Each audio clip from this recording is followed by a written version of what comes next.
What's going on, everybody? So there is a lot that I want to get into, and it revolves around Microsoft.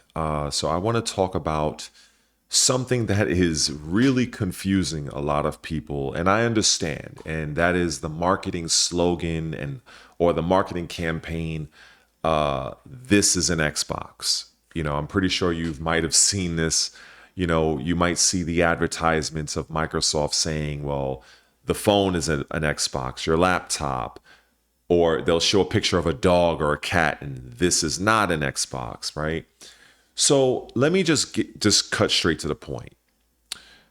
The whole the main thing to understand is when Microsoft are saying this, it means that any device that can grant you access to the Xbox ecosystem, whether that is streaming, accessing your device remotely, like I said, cloud streaming, Game Pass, whether it's on console or PC, that is all a part of the Xbox ecosystem. That is all that really means. The thing that confuses people is when people think of this, they're automatically defaulting to the console. So naturally, if Microsoft is saying, okay, well, your phone is an Xbox, or it can be an Xbox rather, when you are downloading the app and you're accessing certain things relating to like Xbox, and you as the phone owner, you're like, well, this is my phone, this is not an Xbox, because you're thinking in terms of the actual console. And that is confusing to a lot of people. For me, I understand it. It took me a little while, I have to admit, even with my knowledge of marketing and business, but it does make sense because for quite a while now, whether people realize it or not, Microsoft has essentially gone beyond just the box, just the console. Microsoft, the Xbox division, is more than just the console. It is an actual experience that people, perhaps even you watching this video, can experience while not even being on your console. So for instance, I can, and I've said this before, I can access Xbox on my phone. I can literally access it on my phone, no problem. Let me see. I'll actually do it in real time, right? Because I have the Xbox app, and for demonstration purposes, right? You probably are seeing this, I think. Well, at least I think you are. Let me make sure. Let me see. So yeah. So you see, we got this because my phone is kind of trash, but yeah. So as you can see, there's my gamer name. God, my phone sucks. I need a new phone. So yeah, oh, there's the double streak.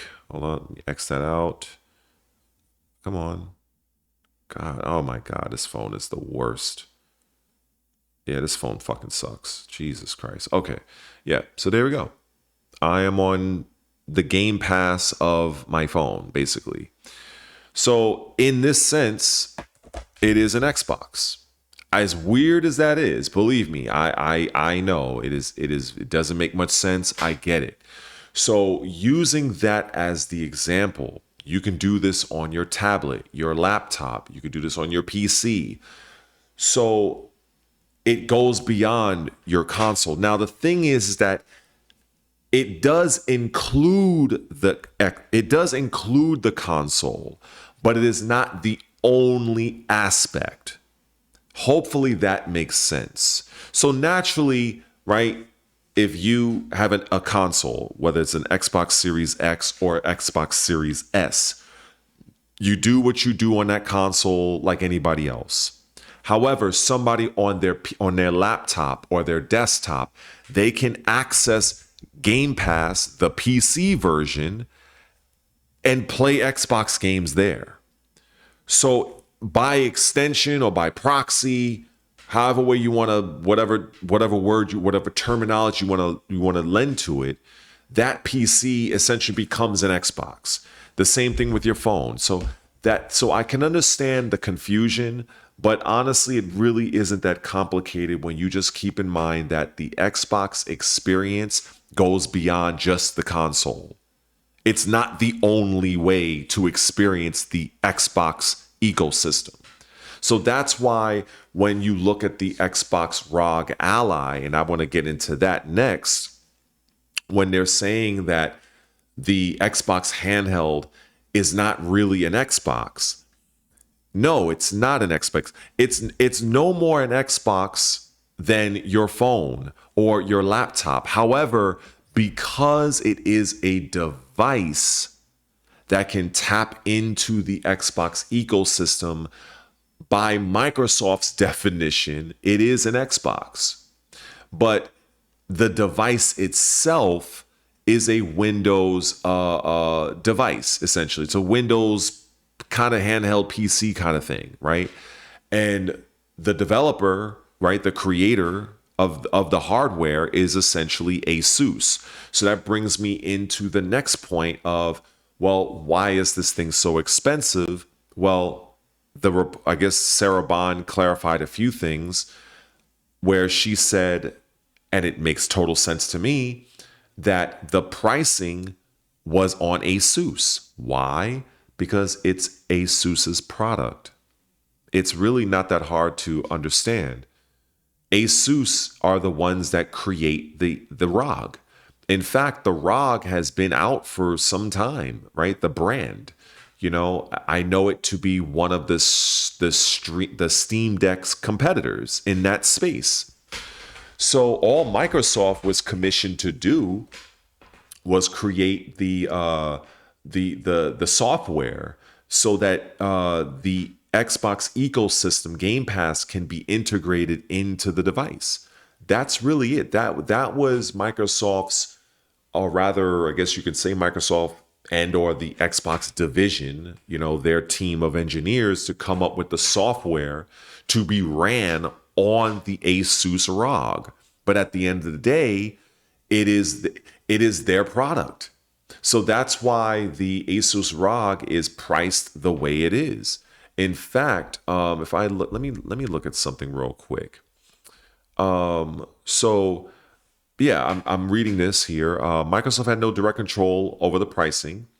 Basically, the price was always in the court of Asus on what they felt that the handheld was going to be.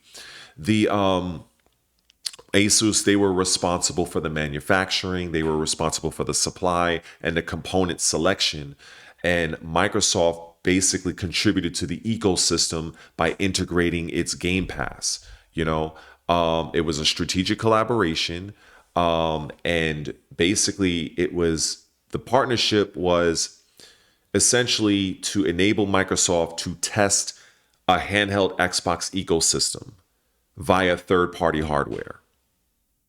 You know, and this is the main reason why I believe, and this is a little speculation on my part, why I believe they halted their own in-house developed handheld, because it makes perfect sense.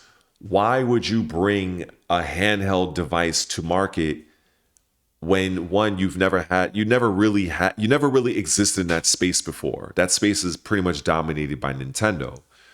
So Microsoft is in a great position here where they can test the barometer, or they can test the interests of a potential Xbox handheld by simply utilizing third-party hardware and just slapping their own ecosystem on it. Because best believe Microsoft they are well capable of determining if you are on Game Pass via your console, Series X and S, or the PC, or the Asus ROG. So they're going to crunch those numbers after a period of time, probably quarterly or what have you, and that is going to let them know whether or not they will proceed with their own in-house Microsoft developed handheld. That's basically what it is. So you can look at it like this.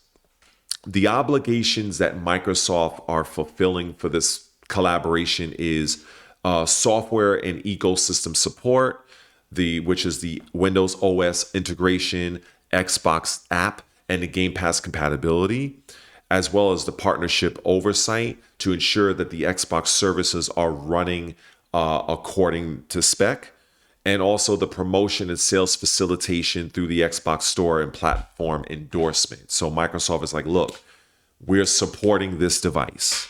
And they're also selling it on their platforms. You know, you can probably pick it up at the Microsoft Store.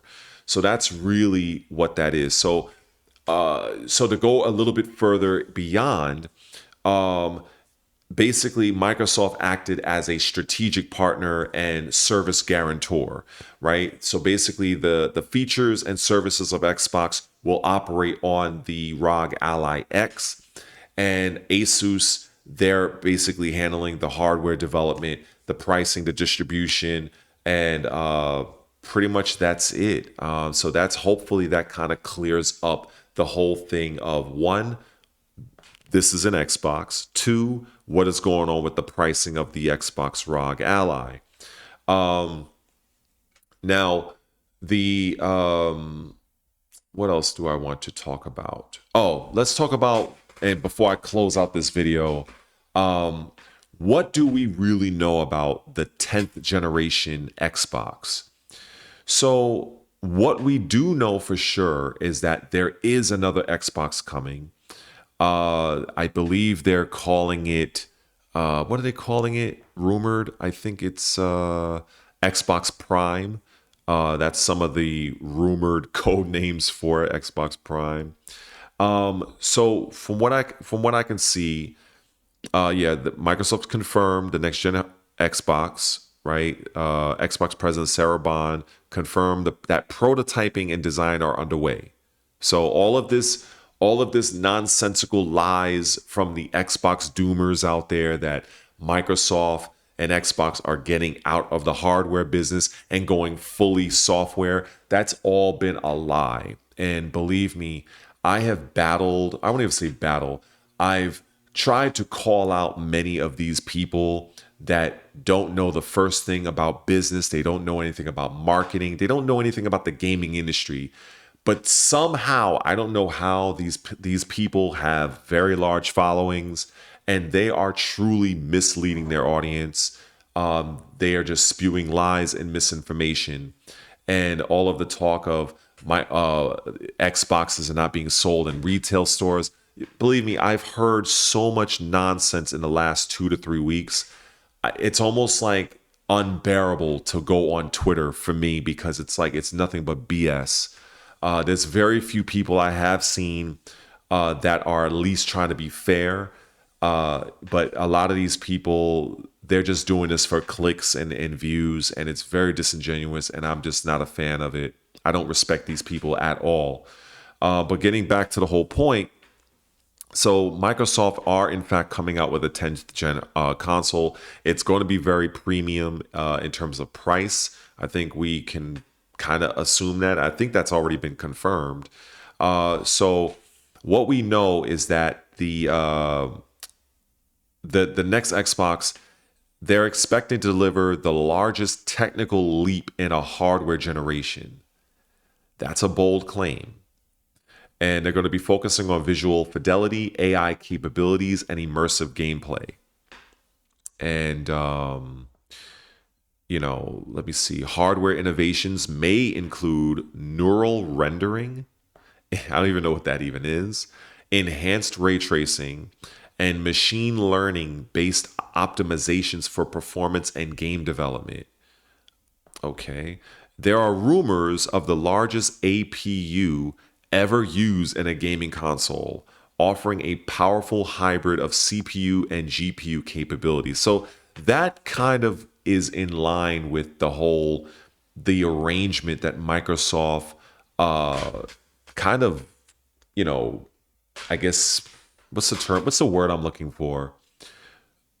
I can't even think. It's right now. It's 4:19 in the morning. Believe it or not, they decided to enter into this partnership. There we go. The partnership with AMD for 10 years, a 10-year deal. All but, as far as I'm concerned, guarantees at least 2 generations. in my opinion, because typically a gaming console generation usually lasts 7 years or less. So it's not a stretch to imagine that potentially the Microsoft's hardware commitments, at the very least, factually is one, but it's possible for two. Now, what happens beyond that? Pure speculation. Now, backwards compatibility for the next Xbox console is confirmed, ensuring Xbox users that all of their prior games, especially for people like myself, we are not going to be left out. So everything will basically be compatible, much like how it is currently, right? So now the console is likely to have PC-like features, potentially supporting multiple storefronts. Now, we have heard this, or I've heard this, and I've tried to share this with you guys, where you might have a full Steam integration. You might even have the GOG, I think their ecosystem, obviously Game Pass. Now, the question remains is how will Microsoft handle these different ecosystems all on one console? That I am not too familiar with. I'm not too sure about, but who knows? Now, in terms of the form factor, reports suggest that Microsoft may launch a traditional console alongside a handheld device. Now, that sounds like it's a concept to the Steam Deck or the Nintendo Switch, but I really hope not, because I feel like that's just more of a gimmick, especially when looking at Nintendo. But then again, maybe Microsoft can do a better job at this, because at least Microsoft, and I'll give Sony credit on this, when it comes to actual hardware, both of those companies put forth effort. They put their money with their mouth where their mouths are. Nintendo basically does the bare minimum and charge you premium for it. So whatever.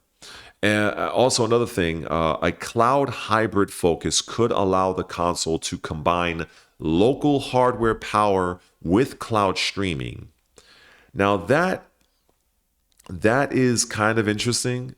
I'd have to really look into that, and I mean, it sounds self-explanatory, but I don't want to make any assumptions like the Xbox doomers out there that be all over Twitter. So now, in terms of software and the platform, the new console may integrate more closely with Windows and moving toward a more PC-like environment while still offering console experiences. I don't have any problem with that, because as far as I'm concerned, this is pretty much the direction we're heading. Whether we like it or not, we're going toward pretty much a digital future. Owning games in terms of the physical aspect are kind of dying out, so it's just kind of like, I don't agree with it. I do prefer to own the physical copies of my games and things of that nature. But look, just like, VHS went out of business and DVD went out, and I think even Blu-ray, I don't even know if even Blu-ray is still around. These things have their time in the sun. And right now it is the age, it's the digital age, it's the subscription age. And I'm just be curious what's going to come next, but that's just what it is. So AI is expected to play a role in game testing, matchmaking, player discovery, and potentially supporting player created content. Now that's something that should be of interest to the modding community, honestly. Cross-play, cross-progression, and cloud saves are likely to remain central to the Xbox ecosystem. Now, in terms of the release and pricing, so industry estimates suggest a release window around 2027. I feel if it's going to come out 2027, it's probably going to be toward the end. I would say maybe third or fourth quarter. But the official time is obviously unconfirmed. Only Microsoft knows what's what. The pricing is speculative. More than likely, it's going to be either $1,000 or just shy of $1,000. It might even be a little bit more. But I will say, my suggestion is, if you, like myself, are an Xbox user, start saving up. Start putting, literally create the 10th gen Xbox piggy bank or whatever you do. Open up a different, a separate checking in your bank account and just have it deemed the Xbox next console, and just add, like, I don't know, $50 out of your 20 to whatever you got to do to set that money aside, because it's on its way. It is on its way. And you don't want to be in that situation where it's like, oh my God, it's like $1,000.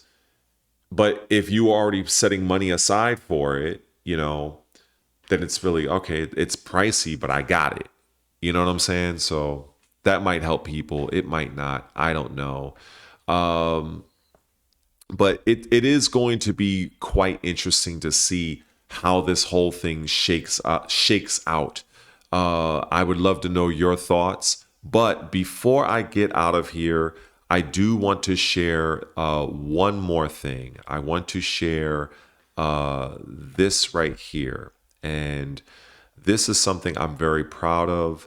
And I want to give a huge thanks and shout out to all of my subscribers and all of my channel members that now I'm past. Well, you never know with subscribers. Let me just, because I have seen a few videos in my analytics where I've lost some subscribers, but at the time of this recording, it is now at 2,003 subscribers. So hopefully everybody that decided to leave, they're gone. Hopefully those of you that are still here, hopefully you guys like what I do. You respect what I do. And what I will also say is, just because I talk about Xbox, it does not mean that I outright hate Nintendo games or I hate Sony games. I hate Nintendo's leadership, but in terms of their games and the developers that bust their ass to make those games possible, I have nothing against them, nor do I have anything against the devs of Sony, unless they do some silly shit in the media, individually. But in terms of the leadership, I'm not a fan of the Nintendo top corpos, the corporate. I'm not a fan. But we can all agree to disagree. And I guess the thing that just bothers me, just to kind of put the camera back on me, is, just because you may not be an Xbox person, to outright lie about an entire company, an entire platform with a whole bunch of misinformation is just something that I'm just not a fan of, because I've known several PlayStation centric channels. I've known some, centric Nintendo platforms. And, if you're going to report on rumors, keep them as rumors, just like how I did it. I would state that this is a rumor or this is my speculation. These are my thoughts. But I'm not going to say, oh yeah, Microsoft is, I'm not going to go and pass speculation off as fact, as truth. And so that's the thing I'm just not a fan of. So hopefully this video was informative. Hopefully now you have a better understanding of whenever you hear this is an Xbox, you have a better understanding of what that means. And just a very tiny recap, it just means that you can access the Xbox ecosystem to play games, buy games digitally, and check your achievements and your messages, everything that is pertaining to the Xbox ecosystem that you can access on your phone, your laptop, your tablet, your console. So that's what they mean by this is an Xbox. Obviously, this is not an Xbox console. And I think if you want to be clear about, okay, I'm talking about the Xbox Series X or the Xbox Series S, just say that. Just say the Series X or just say the console.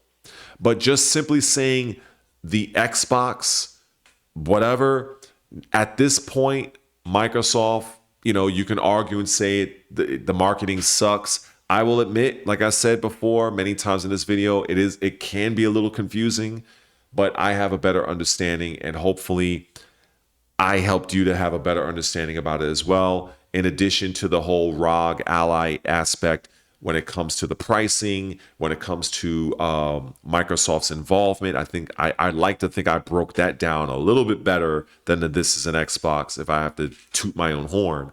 I think the only other thing I can think of that I may have forgotten is the whole thing about the Xbox Rog handheld, the fact that they don't play native Xbox console games.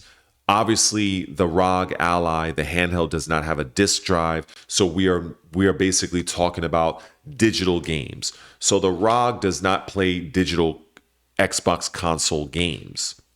However, the reason why it is still within that Xbox marketing is because you can play the PC version of those games digitally. You know, whether you own the PC version or you're accessing the PC version via Game Pass. The same thing also, you can utilize that device to play some of the Sony exclusives, the PC version. So, you know, hopefully this makes a little bit more sense. If you are a little still confused, message me in the comment section. I have no problem linking you to some specific articles, some of which I was even reading while in this video. I basically just kind of combined them and put them in my own words and whatnot. But the actual articles, I can link you to those articles if you so need to. And also giving some insight as to the 10th generation Xbox. So right now we're approaching the 27-minute mark. So I think I'm going to get out of here. But before I go, hopefully I have earned your subscription if you are in fact new here. And also consider joining one of my channel memberships. That will help greatly. And again, thank you to each and every one of you that are subscribed currently and are currently members. You know, got past 2,000 subs. So with that being said, I'm going to move on to the next video. So anyway, take care. Peace.